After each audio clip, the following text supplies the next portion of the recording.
1, 2, 3. Жалпы басында подкастқа кіру үшін әңгімелесеміз. Деген пока ставка болып отырмын. Форматын түсіндіріп кетейік, жаңа ойшылдардың айтқан ойы кейін бір керемет ой болып кетуі мүмкін деген нәрсені шығамыз. Ішінде карточкаларда цитаталар жазылған, бір нақыл сөздер болуы мүмкін, мақал-мәтелдер болуы мүмкін. Өлең жолы болуы мүмкін. Иә, аламыз, оқимыз. Соны талқылаймыз.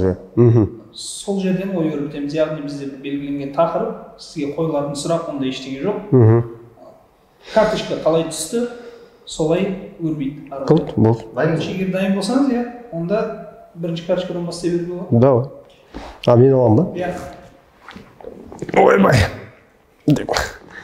Так, бұл тілдес. Бұны көрсек та бой, көрсек. Так, жақсы актердің нашар рөлі болмайды дейді. Сразу түскен.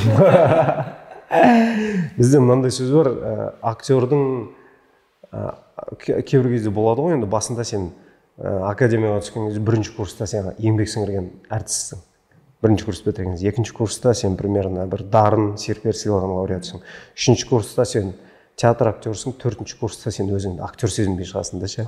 Академиядан ше. Бізде сондай прикол бар. Менде дәл сондай не болған, мен колледж бітіріп шыққан кезде келдім да, мен любой жанрда періп шығам деген ой болды да.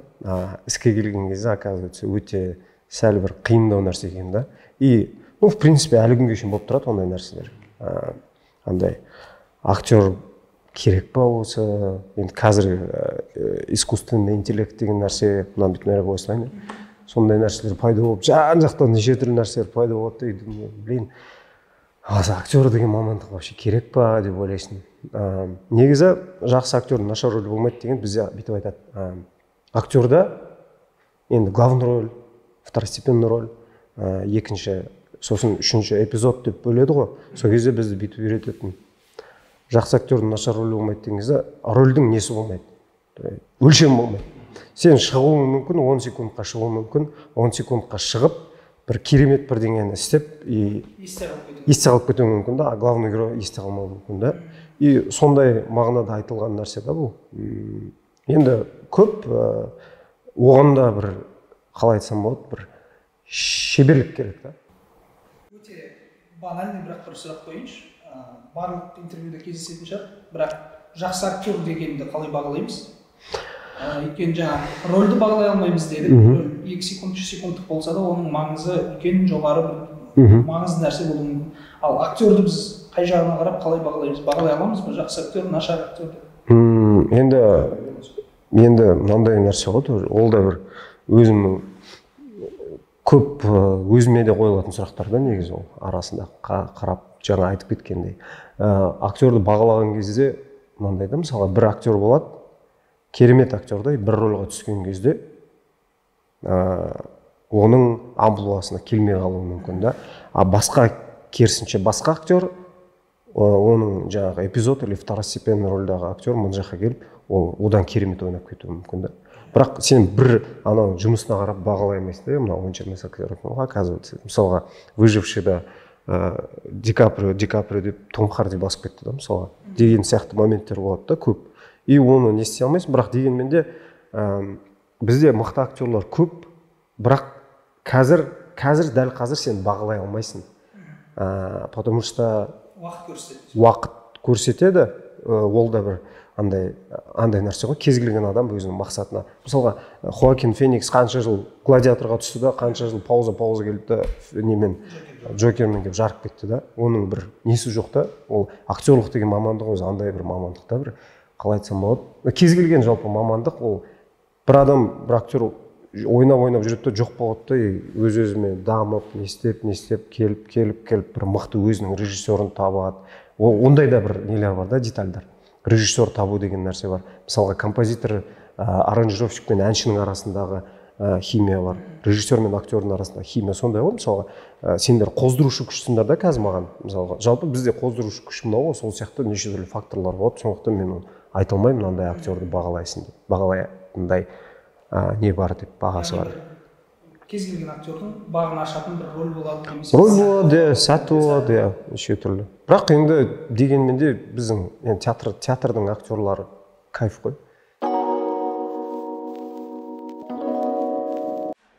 Бізде мынандай сауал бар. Сүйікті цитатаңыз немесе сүйікті бір нақыл сөз деген кезде ойға келетін бір сондай бір сөз бар ма? Немесе жалпы цитата деген кезде дәл қазір ойыңызға келгенді айтуға болады. Дәл қазір деген кезде мен өзімнің телеграм каналым бар, сол жақта жазып қойған нем бар. Өзіммен қазір ұмытып қалғаным ше. Себебін айтайын FM деген канал бар телеграмда. Сол жақта кірген кезде мендегі описание деген не болады ғой? Шәкәрім Құдайбердіұлы біреудің мінін көргенше, жамандығын тергенше, өзіммен күресу өлгенше дейді. Сол мен жақсы көретін нәрсем сол. То есть немесе адамды сүй, Алланың хикметін сез, не қызық бар өмірде одан басқа. То есть ол жерде былай қарайтын болсаң, негізі өте қатты банальный болып кеткен цитаталар ғой. Мектепке кірсең былай жазылып тұрады, былай жазылып тұрады. Мағынасын үңілген адамға қай фокустан, қай ракурстан қараған адамға өте терең да. Сондықтан сол екеуі әзірге. Екіншісіне. Так, театр. Театр тобырды қоғамға айналдырды дейді. Томас Манн жазушы дейді. Жаңағы осы орайда айтып кеткен нәрсе ғой. Мысалға бізде қазақта, жалпы қазақ жігіттерінде біздің отбасыда ментальность деген нәрсе бар да. Көп біз отбасындағы сосын жаңағы еркектік, жігіттік проблемаларда бар да. Мысалы сен кішкентай кезінде бүйтіп келдің, жылап келдің. Сосын біреу айтты, жылама, жігіт жыламайды. Жүнісің ба, жылама, все. Или бір проблема болды, сен оны айтпайсың. Сен оны аласың да ішіңе сақтап келесің да, жайлап қазіргі енді көп қой, внутренний ребенок, мысалға психологиядан. Мен мысалға кеше Тюзға барған спектакльда өзімнің кішкентай кезімді көрдім да, мысалға. И театр тобырды қоғамға айналдырады деген сөз не? Мен кеше өзімнің бір өткен нәрселерге психологиялық болған жағдайларды бір зерттеп, бір не істеп, ой өрісінен өткізіп, басқа фокустан қарап шықтым. Ол кешегі бірақ қана жағдай. Қаншама тематикаға байланысты, қаншама мысалға махаббат қызық мол жылдар Тюздағы. Ол қандай спектакль. Мысалға, оны оқымаған не жоқ қой. Енді былай қарайтын болсаң, біз өте күшті оқыдық сол кітапты. Астанада мысалы, өзім мен жұмыс істейтін театр, Мұз театрды Гауһартас Дулат Исабековтың қандай шығармасы. Оның барлығы біздің жалпы ментальностьта, мысалы Гауһартаста қалай айтылады? Ол әке мен баланың арасындағы отношение ғой. Соңында кім Кәукен Кенжетаев айтады ғой баласына, сен анау кім ойнайтын? Әнуар Молдабеков ойнайтын персонажға айтады ғой, сен қуасың ба өзің таңдауың қайда деп, деген сияқты моменттерді. Жалпы осындай дәл қазіргі бізге уақытта біздің театрдағы нәрселер анау ішкі проблемаларды қозғайтындай бір күшті спектакльдер болып жатыр да. Бірінші ментально жігіттердің әке мен баланың арақатынасы деген сияқты моменттер бізде андай не бар ғой, қалай айтсам болады, бір жігіттік деген, еркексің, сен еркексің, сенде эмоция жоқ, сен осындайсың, сен жыламау керексің. И маскулинность, токсичный маскулинность. Ол атадан атаға, баладан балаға келе жатқан токсичный маскулинность деген мұра болып келе жатыр да бізге. Потому что ол кезде психологиялық грамотность деген нәрселер болған жоқ қой біздің әке-шешелеріміздің аталарында. Олар да менің әкемді мен сияқты жас болды. Ол да білген жоқ қалай мені өсіру керек екенін. И осындай моменттерде қазір қоғамда біз бір жағынан дамушы мемлекет болғаннан кейін осындай түрлі жаңағы психология бар, мынандай бар, социальный сеть алтты бәрі келді, бүйтіп тастады. И қазір біздің халық қандай болып тұр, қоғам жалпы непонятно болып тұр да. Бәріне қарасаң депрессия, біреу жалғыздық, біреу андай, біреу мұндай, біреу не істеймін, болашақ қалай болады, өткен қалай болады, мына жақта қарасаң Украина мен кімнің соғысы, былай қарасаң, в общем, түрлі. То есть, да, мен ментально нездоровпын да, потому что стабильно емеспін. И сондай нелердің барлығын театр мынандай ғой, кино, театр, музыка, оның негізгі қызметі қандай? Мен мысалға айта кетейін, ол менің күнделікті мен кредитім бар, анауым бар, мынауым бар, допустим, осындай жағдайлардың барлығын бір сәтке ұмыттыратын нәрсе болу керек та. Мен театрға келем, ана жаңағы жағдайлардың барлығы бір жылап аламын да шығарып тастаймын да, и жаңағы нәрсеге қараған кезде мен басқа немен қарап тұрмын. Оказывается, былай екен ғой деп. Кинотеатрға барам, көрдім. А не то, что кинотеатрға бардым, енем мен келіннің темасы. Қайтадан үйде отырған жағдай. Зачем мен кинотеатрға келем, какой-то бір керемет бір драматургтың ба, бір сценаристің бір кайф киносын көріп отырмын да. Үй алдында, былай екен ғой. Кинотеатрға келем, махаббат туралы нәрсе көрем. Келем да, мен әйелімді былай жақсы көрмей жүр екенмін ғой. Фук, барам да. Сондай нәрсе болу керек та. Қазір енді олында мен кінәлап жатқан жоқ, оның бар, болып жатқан жағдай да. И поэтому театр жалпы, енді чуть-чуть обобщенно етіп қалдық біз. Өнер, ол шынымен қоғамда сондай бір неге тәрбиелейді. Сәл бір художественно қарауға, көркем түрде қарауға тәрбиелейді деп ойлаймын өз басым. Бұл енді театрдың ішінде жүрген, сол ортада жүрген адам ретінде айтып жатырсыз ғой. Ал мен сыртынан қарасам, өзім айналамдағылардан байқаймын. Көшеде біз қалай жүрсек, мысалы, театрға барғанда бәрі ұмыт болады. Шынын айту керек, киімің өзгереді, жүрісің өзгереді, дауысың өзгереді, сөзің өзгереді. Бір жоғары бір ортада өмір сүріп, сол жермен бір араласып жүрген адам сияқты. Театрға шыққан адамдардың да әңгімесі түрі басқаша болады. Шынымен де жай әшейін кәдімгі қарапайым мәдениетке тәрбиелейтін орта деп. Аурасын адам жалпы өмірде рет сүрмейді ғой. Театрда да тура сондай бір құбылыс бар да. Актерлары үнемі белгілі болмайды. Фильмде бірінші дуэт бар, ал театрда сен қателесуге жол жоқ қой, былай қарасаң. Бір қойылымды екі рет көрсең, екеуінде екі түрлі болып тұруы мүмкін. Таңқаламын, актерлар кей қойылымдарды жылдар бойы ойнайды ғой. Қалай анау ерік жігер таусылмайды. Ол андай нәрсе ғой, мен де сол сұрақты қоятын. Каждый ойнаған сайын сен жаңадан ойнаған сияқты боласың, сол бір рөлді. Білмейсің оны, соның чудо театра дейді да онынша. Сен білмейсің, мысалға, кейбір адамдар бар, Ромео и Джульеттаны театрға 23 жасында кірген кезде ойнап жүрген, и 38-ге келгенде әлі ойнап жүрді. И оно каждый раз, как первый раз деген нәрсе бар ғой енді, Станиславскийдің. Сондай нәрселер бар да, сен каждый раз ойнайсың, и как будто бір жерінде сен болады өз кейбір кезде, бір ана роль сен тебет. Бір момент болады, сен келіп ойнап айтасың да, и нен кетіп қалады, желаниең кетіп қалады ойнауға. Сен уже жек көріп, бүйтіп жеркеніп, біреудің киімін киіп жатқан сияқты. Бір момент болады, точно попадание, что сен ойнап атасың да, анау зрительдарға қарап отырған кезде, зрительдер сенімен бірге демалып отыр деп паузаларын ұстатып, бір сондай күшті нәрселер бар. И сол ғой құдіреті театрдың. Вообще, каждый раз текст ол айтыла береді. Текст, потому что қалай жаттайсың деген кезде театрда спектакльдің алдында 2 ай бірінші текстпен жұмыс істейді. 2 ай текстпен жұмыс істейді. Текст сен бітесің ғой сағат 3:30-да, түнгі 3:30-да оятқан кезде деген кезде текстің кете береді уже. До того автомат жаттатып қояды да. Поэтому оқып келетін нәрсе. Вот. Қанша қойылым, мысалы мен 5 бойдаққа бір тойма, қанша жыл болып бара алмай жүргеніне. Өйткені билетті қарайым, шықты дейді. Жоқ. Сол күні жоқ билет. Ол сосын үлкен кісілер емес, барлығы. Тек мен қатарлы жастар. Сондықтан да шынымен де театрды дамытайық, театрға барайық, театрды көрейік, театрды сүйейік деген. Өте дұрыс, өте дұрыс. Бұл бітіріп тастаймын.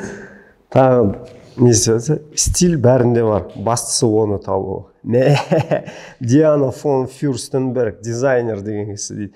Бастысы оны табу дейді. Мен ойлаймын, кеше мен өзім айтып отырмын да, біреумен видеозвонокпен сөйлесіп қоя жатырмын да, сосын мен оған сұрақ қоямын да, білесің бе стиль деген не деймін? Сол айтады, білмеймін дейді. Стиль деген андай дейді, мен айтамын да, болады ғой бір үйден шығайын деп жатыр, үйден жатырсың да бір настроение болады ғой сондай. Фильм көріп жатсың, немесе кітап оқып жатсың, и бір кезде срочно магазинге шығу керек, или біреу келіп қалды. Сол кезде қолыңа не ілінеді, соны кидің да, сөйтіп шықтың сол күйі. И сол кезде қарашы деймін да, сол стиль деймін да. Сол әдемі болса, сол стиль ма? И мен еще өзім бүйтіп лақтыра салдым да, не бар, бірінші тұрған қолымды ілініп, там кепкадан аяқ киім, бүйтіп ананы құйыра салдым, мынаны бүйтіп жағасын бұра салдым. И қарасаң, әдемі көрінеді да. То есть и мен айтам сол деймін да. Сенің стилің, жеке стилің сол деп. Сондықтан стиль бәрінде бар. Стиль бір рет оқып жіберейінші, ұмытып қалдым. бірақ оны табу керек. Бастысы оны табу керек дейді. Иә, сондықтан жаңағындай моменттерде не киесіз, сол сіздің стиліңіз десек. Ол енді ретінде болған сұрақ емес, иә, мысалы жалпы инста аудитория болсын, Қазақстан кино кеңістігіндегі көрермендердің барлығы Қазақстандағы, иә, мысалы топ ең әдемі киінетін, ең стильді актер деген кезде сөзсіз ішінде Айна Чепберген бар. Еще бірінші орында тұр ғой деп ше.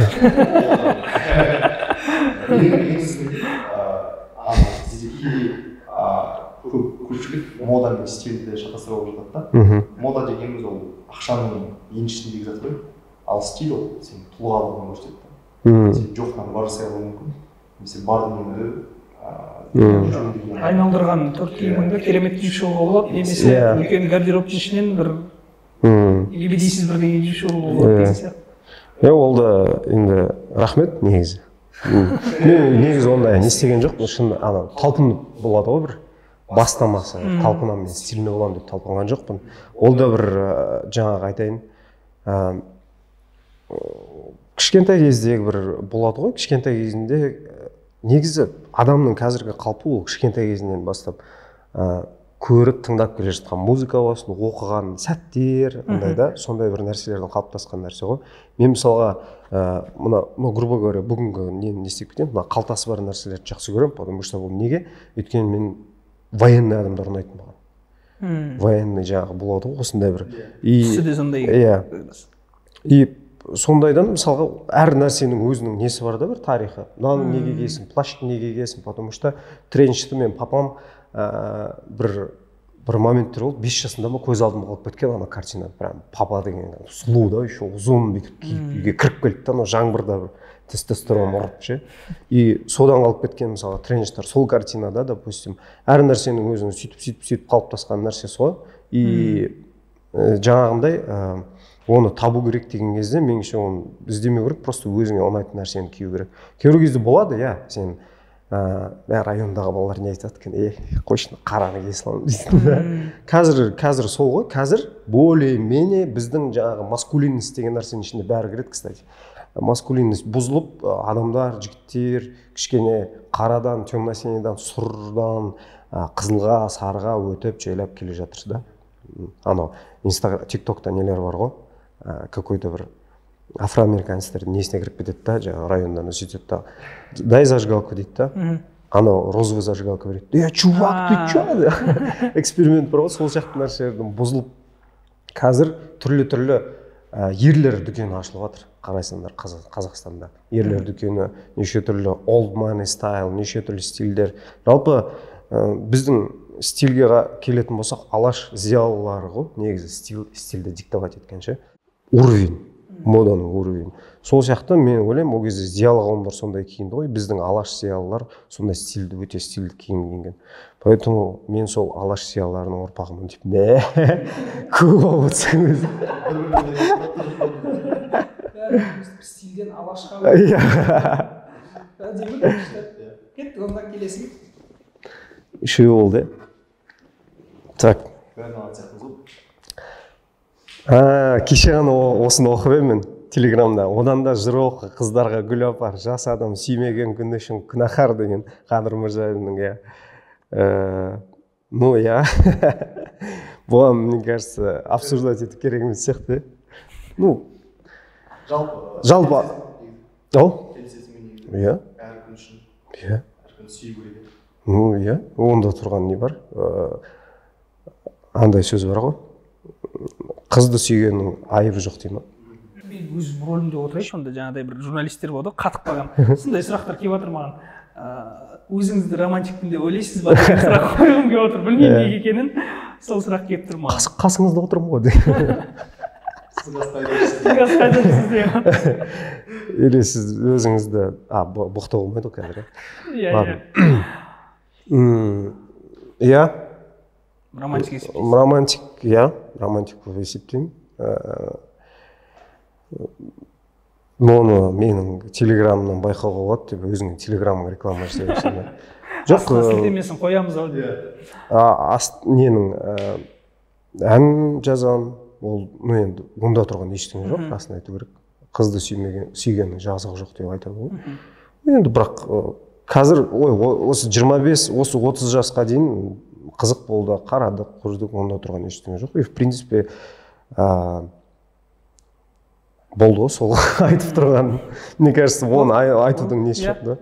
Дым несі. Жақсы, негізі әдемі қысқа қайырдыңыз, бірақ күшті. Телеграмнан оқисыздар оны деп. Жігітті жылы сөз ширатпайды, қатты сын ширатады. Иә? Бұнда талқылаудың керегі жоқ сөздер ғой. қорқасыңдар мынаның бәріне. Бар нәрсе ғой. Енді сын айтылған кезде, мысалға, қазіргі уақытта менің соңғы бізде мынандай нәрсе бар да, мен қазір ән айтып бастадым да. Ән айтып бастаған жоқ, мен жалпы мамандығым бойынша музыкалық драма және театр әртісімін да. То есть мен академиялық вокалды оқыған, музыкалық грамоталық тәрбиені алған адаммын. И соңғы ән шығарған кезде менде неше түрлі әннің образына байланысты киім киесің, и байланысты әнді орындайсың, соған байланысты қимыл қозғалыс, мимикаң өзгеріп отырады да. Соған байланысты мысалы көп адамдар жазып отыр, не болып кеткенсің, өзгеріп кетті, үйлен, андай мындай деген сияқты нәрселер өте қатты келіп отыр. Расын айту керек, ондай нәрсенің бәрі бір кейбір кезде бөлмеңде жалғыз қалған кезде көтеріп жүрген еңсеңді сәл бүйтіп басып жібереді да, потому что сен жалғызсың. А қоғам көп, қоғамның ішінде сенің қоғамның алдында сен өзіңді қоясың, еще сен по-любому біздің ұлттың ерекшелігі ол біз әке-шешені ойлап тұрамыз да, по-любому. Әке-шешеңді ойлайсың, жаңағы нәрселердің бәрі сені сәл жегідей жеп қояды арасын айту керек. Бірақ мақсат бар, көп нәрсені результат көрсетеді ғой. Результат көрсетеді, ең бастысы сынып қалмау керек. И сондай нәрселер жаңағы сынның да өзінің орны болады да. Мысалға жаңағы нәрседе образға келетін болсақ, мен ол образды, мен ол сынды қабылдамаймын. Потому что мен өзім білем. Бұл әнді жазған мен, сөзін жазған мен, әнді чувствовать ететін мен. Мысалға келтіріп отыр. И конструктивный сын деген нәрсе болады да. Ол мысалға фильмге қатысты болсын, менің айтылған бір жеке тұлға ретінде қоғамдағы осындай подкастта айтылған сөздер болсын. Сондай кезде сыналатын нәрселер болатын болса, немесе енді мен өнер адам болғаннан кейін маған басқа қандай сын болуы мүмкін. Білмеймін, өнерің сынайды, немесе жүріп тұруыңа, жаңағы қоғамда бір жерде айтқан тұлғалық бір ойыңа, сондай бір тұжырымды ойыңа бірдеңе деп айтуы мүмкін. Сондай кезде қалыптаспаса, білмеймін, енді өмірлікте былай адам ретіндегі нелер болып тұрады, бірақ ол меніңше не емес. Ширатады. Осы күнге шейін біраз қызықтар болды, ширатады, расын айту керек. Мотивацияның қайсынан көбірек аласыз? Мысалы, жақсы мақтаған кезде ма, жоқ шынымен де сынаған кезде мотивация көбірек бола ма? Сынаған кезде сен по-любому адамсың ғой, өтірік сынды көтере аламын мен деген. Мен өз басым кейбір кезде көтере алмай қаламын, потому что мен адаммын. Оның үстіне қызуғанды мінезім бар. Көтере аламын да, потом сынды не істеп аламын да, потом барып айтылғаннан кейін, по идее деп ойлап отырасың. Сәл басыңды қасып бүйтіп, по идее. Сондықтан сондай нәрсе. Келесің анамызы? Көп білсе де өзін ақылды етіп көрсетуге тырыспайтын жігіт мақтауға лайық дейді.